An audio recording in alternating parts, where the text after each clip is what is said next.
Welcome to the deep dive. Today we're getting into the idea of manifesting. Right. And we've got these sources, some excerpts from an epilogue, actually, and they suggest it's, well, a lot more than just, wishing for things. Exactly. It's less about passive hope and much more about active self-development. Okay, so our mission here is to really unpack that, see what insights we can find on how this approach might help you live a more fulfilling life. Yeah, these concluding thoughts frame it as a practice. It's about actively shaping your reality. Shaping reality. So not quite magic then. Not in the way people often think, no. It's more about aligning your thoughts, your feelings, even your actions with what you want to achieve. You become an active participant. An active participant. The source material really seems to focus on the individual's role in all this, what's like the absolute core of it. Well, what's really interesting in these excerpts is the strong link to self-worth, deep down. Self-worth. How so? Think of it like soil.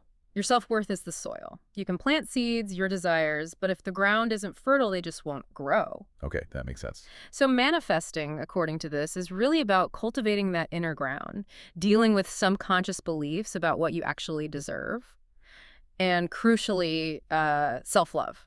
So it's less about getting things and more about becoming someone who attracts them through self-belief. Precisely. You're becoming magnetic in a way. It's about becoming the version of yourself who truly believes these goals are possible, are deserved. Right, right. Believing it. And the epilogue mentions it being a catalyst for personal growth.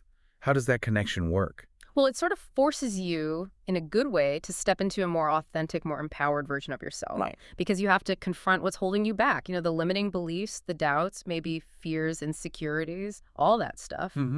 You have to find that inner strength to overcome them. And that really prompts a question for you listening. Are you actively looking at what's holding you back and letting it go? That idea of letting go comes up in the source. Letting go of what doesn't serve you anymore. And also recognizing your potential. That you can be anything you want, it sounds like. A lot of personal responsibility. It is, definitely. And the epilogue points out that you get chances to strengthen this manifesting power every single day. Oh, really? Not just big moments. No, no. It's in the small, everyday choices, things you might not even think about much. Like what? Can you give some examples? Sure. Think about the thoughts you choose to really attach to. Are they lifting you up or dragging you down? Okay. How are you treating your body? Nourishing it, fueling it? What are your daily habits, your practices, even like the friendships you keep? Friendships, how do they fit in? Well, who you surround yourself with, the energy you allow around you, even the kind of behavior you accept from other people, it all feeds into your sense of worth and what you believe is possible. Wow, okay, so it's all interconnected. Absolutely. The source really emphasizes this. Every single action can be seen as a demonstration of self-love. Every action.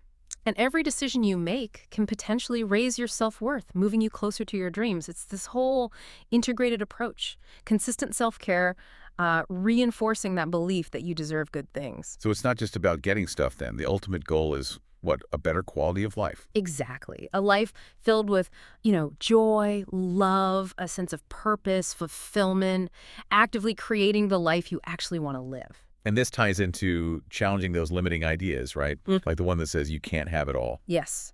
The epilogue tackles that head on. It basically ends with this really powerful counter message. You can. Simple as that. Right. So pulling this all together for this deep dive, Yeah. manifesting isn't passive wishing. It's an active, ongoing practice. A journey, really. Yeah, journey of self-development, focused on your own worth, your own empowerment. That's the essence of it. You have the power, that infinite power the source suggests, to choose and to create the exact life you want. Okay, so here's something for you to think about as we wrap up. What's one small thing, one daily habit you could start doing, maybe even today, that would clearly show self-love and start moving you even just a little bit closer to your aspirations? Just one small thing. What might that be for you?